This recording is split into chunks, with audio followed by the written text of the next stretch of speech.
Right now, you are surrounded by electricity, the light above you, the screen in your hand, the fridge humming quietly in the kitchen. Now imagine all of it, gone, not for an hour, forever. The sun goes down and the world doesn't just get dark, it gets dangerous. So how on earth did humans survive for thousands of years in a world with no power at all? For almost all of human history, there was no switch to flip. When the sun set, true darkness fell, a black so complete that most of us alive today have never actually seen it. Night was the enemy. It hid predators, thieves, and 100 ways to break your neck in the dark. Fire was the only weapon against it, and humans guarded that flame like their lives depended on it, because they did. Everything, light, heat, food, work, even time itself, had to be solved without a single watt of power. So let's start with the big one, light. The earliest homes were lit by the fire itself. Then came rushlights, thin strips of reed soaked in animal fat that burned for just a few minutes at a time. Candles were a luxury. The cheap ones were made of tallow, and they filled the room with the smell of burning beef fat. A clean, bright candle was a sign of real wealth.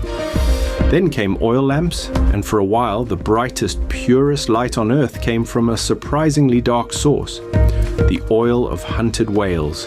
Entire fleets sailed the planet just so people could read after dark. Next problem, heat. With no central heating, the whole family huddled around a single fireplace, and at night they did something we would find very strange today. They shared beds, they piled on bodies for warmth, and many slept right beside their animals, soaking up the heat of a cow or a pig through the wall. A hot stone wrapped in cloth was the height of bedtime luxury. Then there was food. With no fridge, a single warm day could rot a week's worth of meals. So people salted it, smoked it, pickled it, and buried it in cool underground cellars. The wealthy had ice houses, and an entire global industry sprang up around one wild idea: cutting giant blocks of ice from frozen lakes in winter and shipping them across whole oceans to keep the summer cold. Even work itself ran on raw muscle. Every wall, every field, every bucket of water moved by human or animal power. Unless you were lucky enough to live beside a river or a steady wind, where water wheels and windmills did the heavy lifting, and time, for most people, there were no clocks at all. The sun ruled the day, and the church bell ruled the hour. Life was slower, harder, and tied completely to the light. But here's the strange part. Living without electric light didn't just change what people did, it changed how they slept. And the truth about a normal night's sleep just a few hundred years ago is something almost nobody today knows. For centuries, people did not sleep in one long block like we do. They had a first sleep and a second sleep. They would go to bed not long after dark, sleep deeply for a few hours, and then wake up fully around midnight.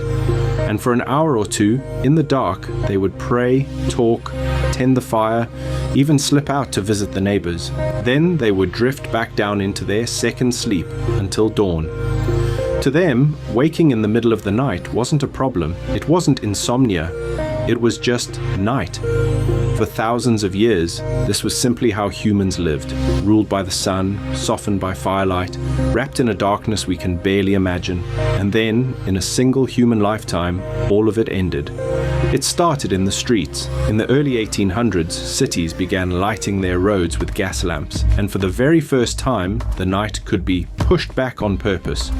But the real revolution came in 1879, when Thomas Edison perfected the light bulb.